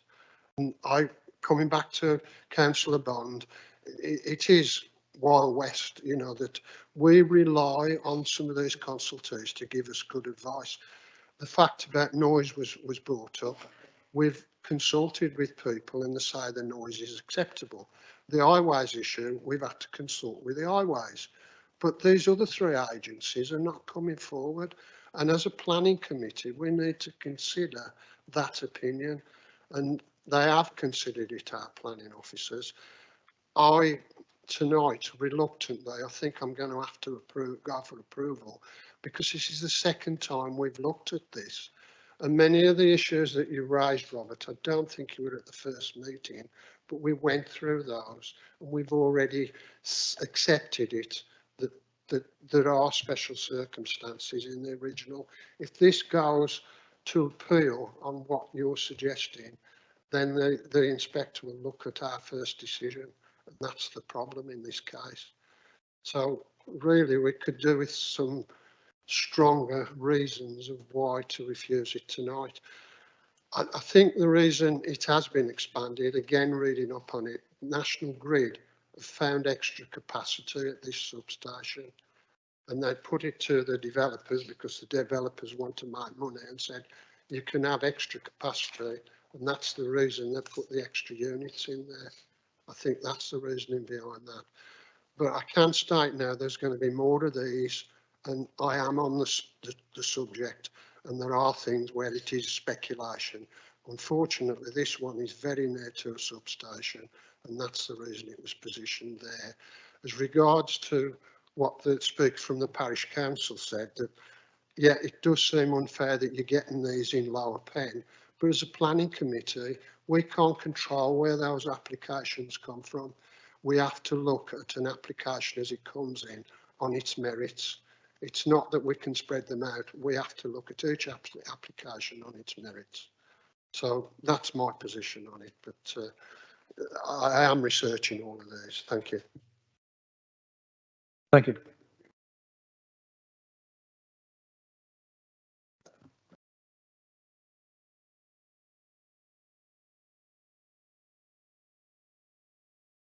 Thank you, Chair. Just to come back on a few of those points before we proceed to the vote. In terms of the private members bill, it was due to be discussed this week. It's actually been deferred now till November, so there won't be any debate on it until November. As a private members bill, yes, we can discuss it, but we can't give it any weight. It doesn't have that gravitas at this stage. And as a planning committee, we can't really defer a decision making until that time because we don't know what's going to happen. It's back to the not knowing what's going to be in the future. So yes, it's a relevant issue, but not something as a planning committee we can give significant weight to. And I just wanted to come back on the point about the nature of the application. It's a variation application, not a full. The public speaker referred to section 93A. This application is not being considered under 93A. That's about minor amendments. This isn't what this is. Section 73, which is the variation, which is what this is being covered under, does allow for plans to be varied. So I can give members comfort that this is a perfectly appropriate route to discuss and consider this application, and it doesn't need to be a full application. It's well within the remits of a variation of conditions or a section 73 of the Town and Country Planning Act application. Very comfortable with that. That's not subject to any grey areas. So just wanted to clarify that point. Thank you, Chair. Thank you, Chair. There is one point that I just wanted to make. There was a lot which was said earlier by yourself in relation to extracts from the report. It is very important for members to note that your previous decision, which actually granted approval for the battery storage on these sites, is a very important material consideration. And the other point I actually wanted to make is that the principle in law is that a decision maker must ensure that decisions are made consistently. So what we have here are a set of circumstances where we have a decision for the battery storage on these particular sites. The issue of special circumstances was fully considered, as has been pointed out, in those particular applications. So this application before you is to actually discuss whether the additional capacity actually harms the openness, whether the additional capacity is contrary to your green belt policies. It's very important to separate that out and note that you are bound by your previous planning decision to grant the permission for these sites and focus on the additional capacity only. Thank you. Anybody else like to speak, members? Councillor Snell. Is that what we can do now? Concentrate on what we've just been. Because it's a different site now. Because I have been here tonight trying to defend the green belt. in Lower Pen for the new, or not the new, the variation of the original. And I'm fully aware of the difficulty I face. But I'm still going to put my points over for members to consider. The mere fact is that I think it is the size of the variation and the impact it has on the green belt is my main cause.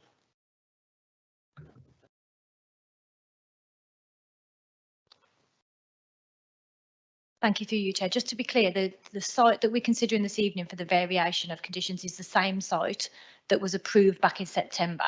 The applications that are referred to by Councillor Reid is a broader variety of planning history for the substation and surrounding area. So that gives members context of previous approvals, whether they've been implemented or not around the substation. But the variation applications that you're considering this evening is the same site area that was approved back in September. Thank you, Chair. Councillor Still, did you want to speak? Thank you, Chairman. Yes, I do still want to speak. Thank you. I'll start. It might be a long one, but there we go.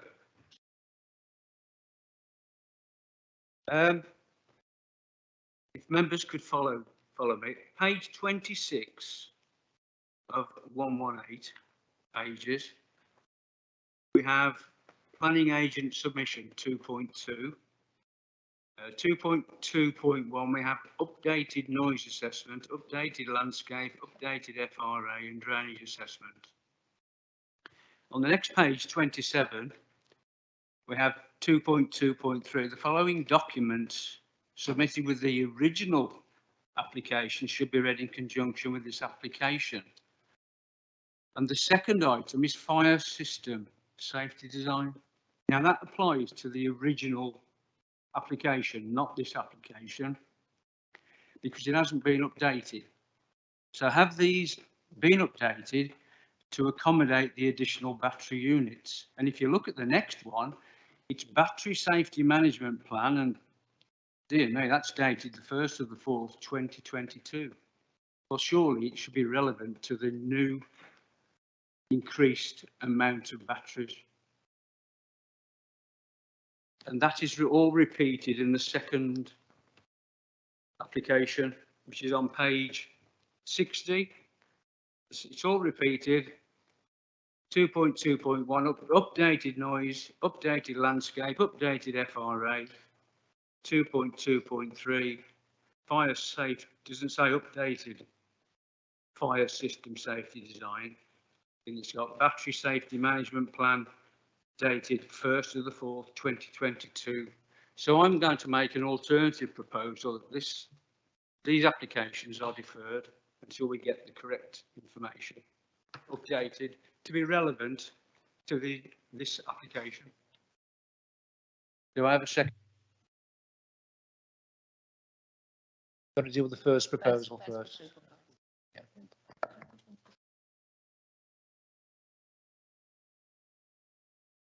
I thought you took the amendment first. I think Helen just wants to come back on that point before. Oh, sorry. Is that okay? Yeah. Thank you through you, Chair. Yeah, absolutely right in terms of that information, but the principles that apply to how it would apply to this particular site are all sound and remain the same. We didn't think it was necessary for that to be updated for the specific change to this, as it doesn't fundamentally change the principles of the development, and they've still got to be read in conjunction with the conditions, which I think is really important. So condition 19 in particular, which talks about battery safety management plan, liaising with Staffordshire Fire and Rescue Service and Severn Trent to ensure that if there are any issues, a plan is in place, that still remains relevant and that condition is still proposed. So we don't consider it necessary to have that updated for the minor change that it is to the overall scheme. That's why the officers didn't insist on that. Thank you, Chair. Well, I'll come back on that because it's a 30% increase in batteries and I don't personally class that as minor. It's substantial, but it's up to other people to whether they agree or not.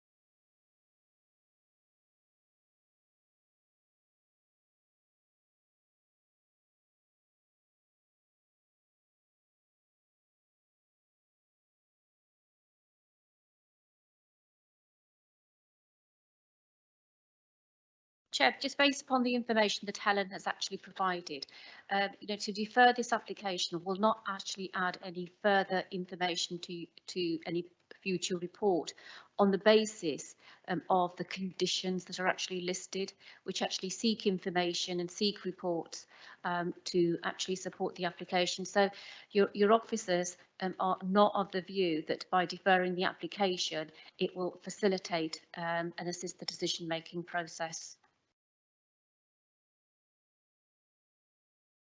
I'm saying we defer it until we actually get an updated fire system safety design to accommodate the 30% increase in batteries, and we have a battery safety management.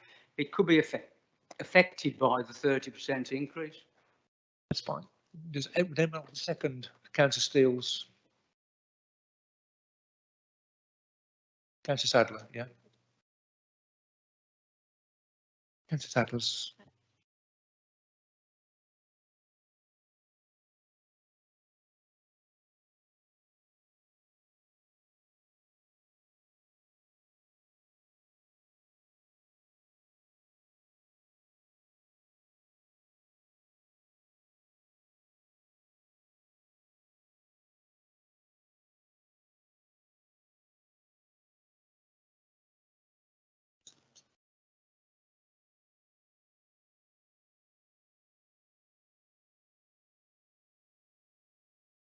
Chair, just through you, we're just trying to actually assess and examine the conditions to see whether it is appropriate for us to actually bring any further information. And based upon the conditions and my further conversation with Helen, the view that is actually taken is that there is unlikely to be any further updates. But I'll leave the matter with yourself, Chair. Annette, do you want to come in? If I may, Chairman, if I just come in. Yeah, I think that's what Pod and Helen have been saying, is that the actual principle in terms of the increase isn't the issue, because ultimately the condition would be required. So it would be the same condition that would require this in any case. So it would be the detail would be set out through the implementation of that condition, as opposed to the principle. So I think we just need to have that in mind when we're thinking in terms of that of any amendment of that proposal.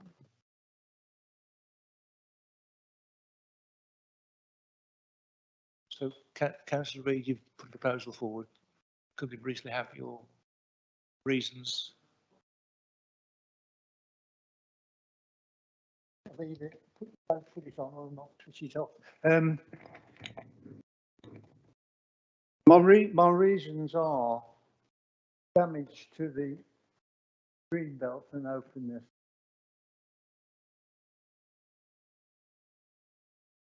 And that's because of the increase in the size of the compound. Chair, just through you, I just need to be absolutely clear of how we're actually dealing with the proposal. If we can just get some clarification.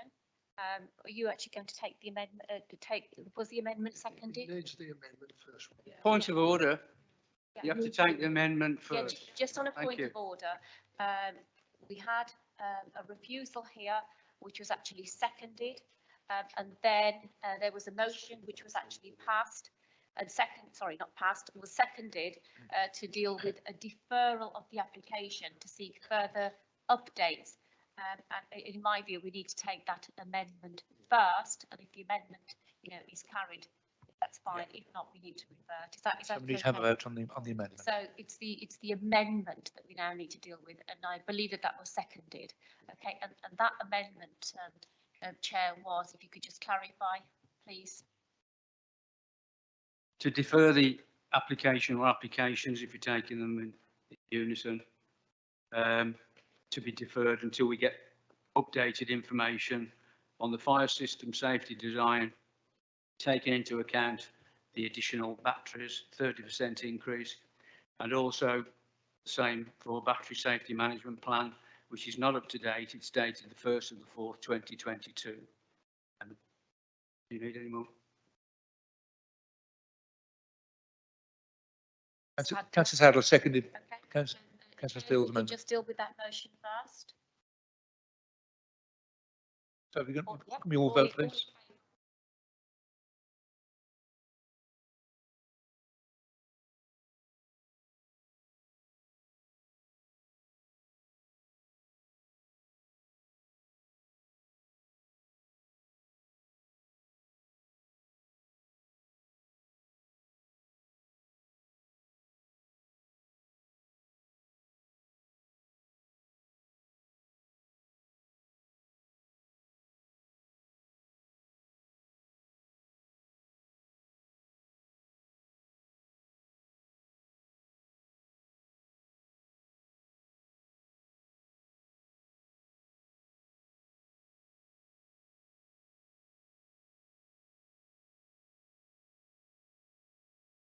Dealing with a refusal, which was actually seconded, but before the refusal is taken, we want absolute clarity on the precise reasons for refusal, which your officers can then support. These are planning reasons, and I do want to reiterate the point that we have to actually bear in mind special circumstances and inappropriate development are matters which you have actually dealt with in your first application and approved. So the focus on your reason for refusal has got to be the harm that actually arises from increasing capacity only. That is correct in my refusal.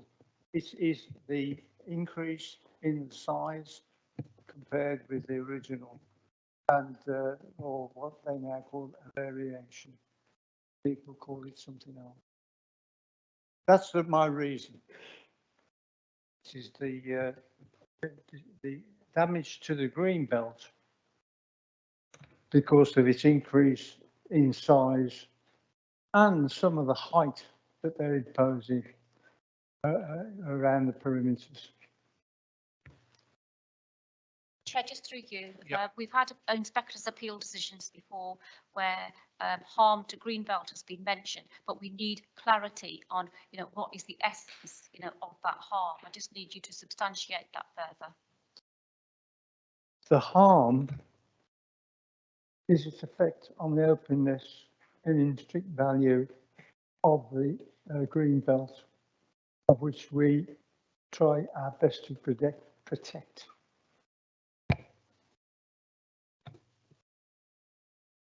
Chair, just through you, I'm just told by Helen that the height is not different. So I've noted.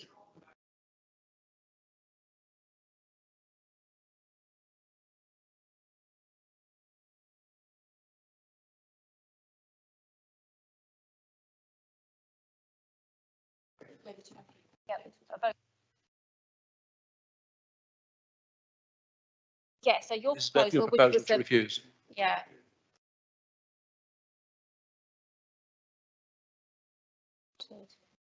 Okay, 2.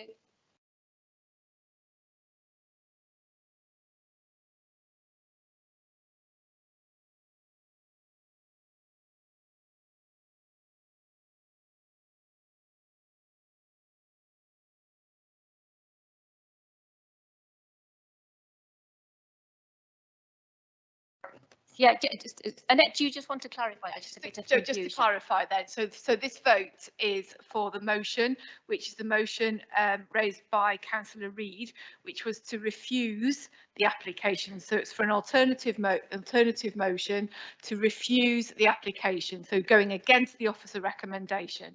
So we're now voting to refuse the application. So all those in favour of refusing the application? 2. Thank you. All those against refusing the application, against the motion?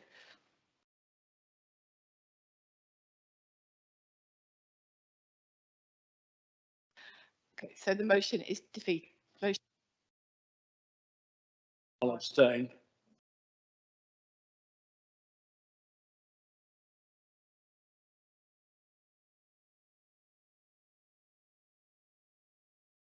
No, I believe we have to vote for approval there. Okay, Chair, if I could just deal with each application separately. I know we've had the discussions in respect of both, but Could we first of all deal with the first application and take a vote on approval, please?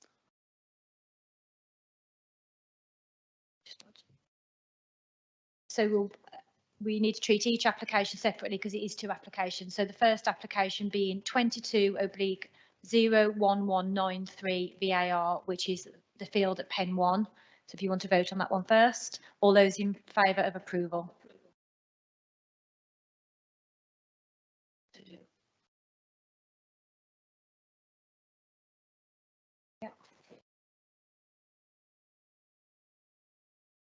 And all those against the recommendation to approve?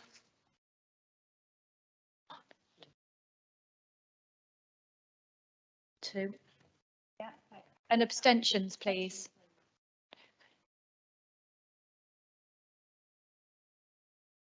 Six.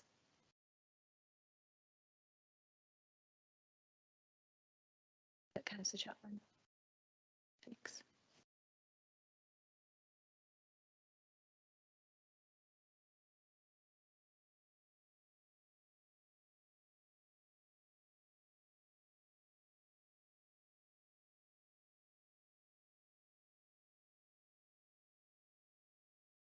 So that has been approved. Now, can we please vote on the second application, 22/01194/VAR, which is the field at Pen 2. So all those in favour of the application, please raise your hands. 2, 3, yeah. All those against? 2. And abstentions again, please. 6.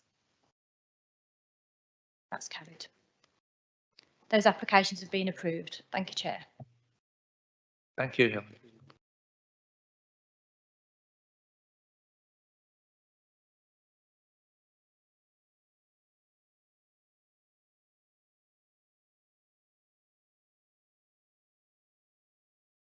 I think that brings us on down to the next item on the agenda. Next item. Planning performance report from Helen Benbow. Thank you. Thank you all for your patience. I won't keep you too much longer. Just a quick update on the report. You may have noticed that the format's been updated. It's just been refreshed to reflect new matters. Any comments on the format of the report or any changes members would like to see, please do let me know and we can incorporate those. But the main key points I just need to flag with you, please, are procedural updates and changes. We are proposing to increase the pre-planning application inquiry fee by 5% as of May. That does not include householders, so it's for everything else. So that will be reflected in the new fees as of May. And we're also proposing a change to the procedure with contact with officers at the end of the process, which is the 3-day refusal email. That will be removed and we will encourage engagement with members at the beginning of the application process instead, and as we currently do. So there are 5 appeal decisions to briefly run through since the date of the last report. These were all dismissed, so all went in favour of the council. The first one being King's Lodge, Bridgnorth Road, Staffordshire, which is a variation of conditions which related to materials. So this looked to change the materials from a traditional finish of a property into a contemporary finish. Officers were not happy with that, and that was backed by the inspector. Just goes to show the importance of conditions when it comes to materials and the ultimate finish that we're looking to achieve. The next one is the Hayloft in Fairfield Lane.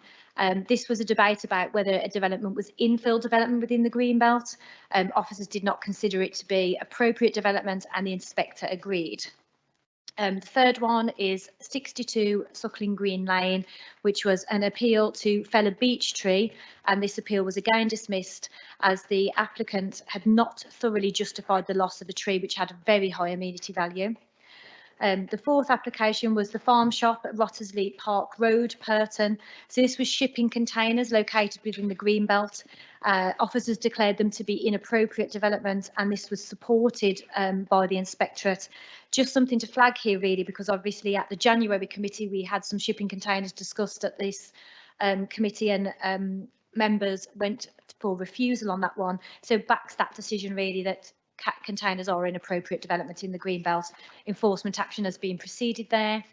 And then the final application to report is 2 Longridge Farm, which was dismissed by the inspector and refused by officers due to the impact on the host dwelling and the character of the area.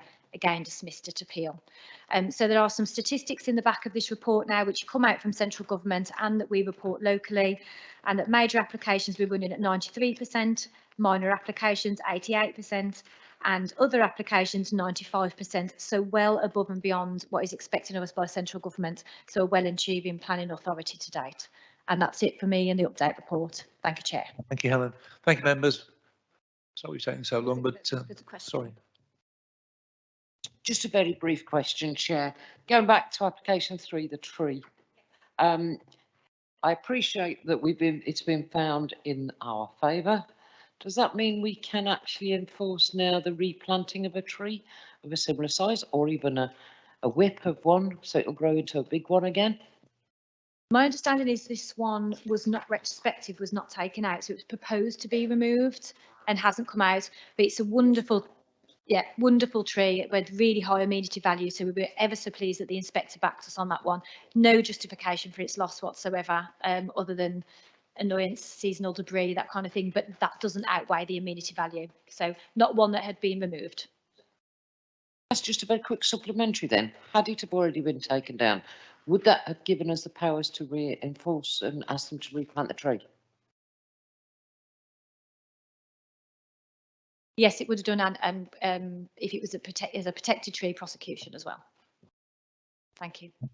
Councillor Bates. Yes. Last question. Under any other business, site visits, could I ask that we give them more notice, please? I mean, we tend to get this on a Friday for a Monday meeting. And on a Monday, I meet up with my lead officer, so it puts me in a difficult position.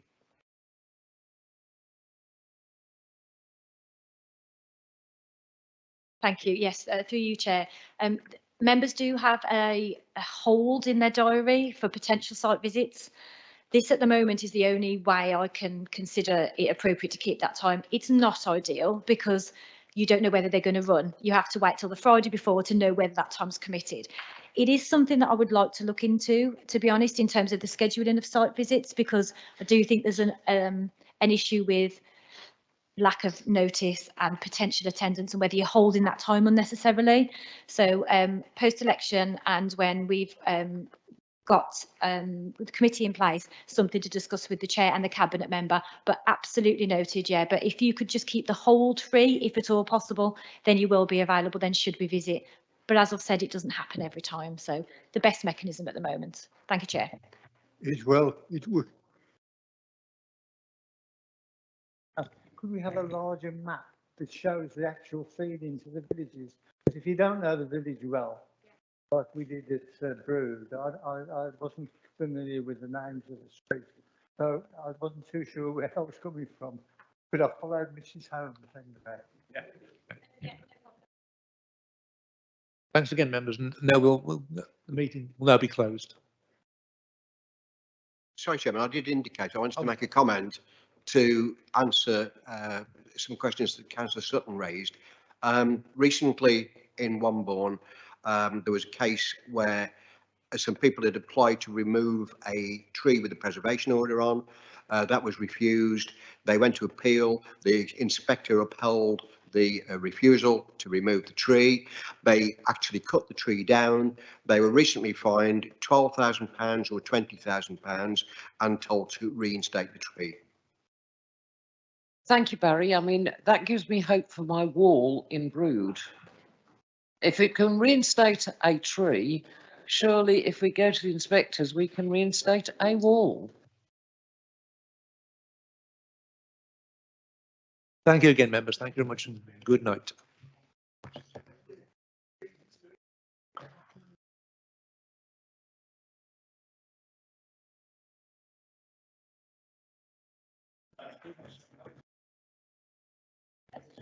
Thanks for your help, Bob. Bob, thank you.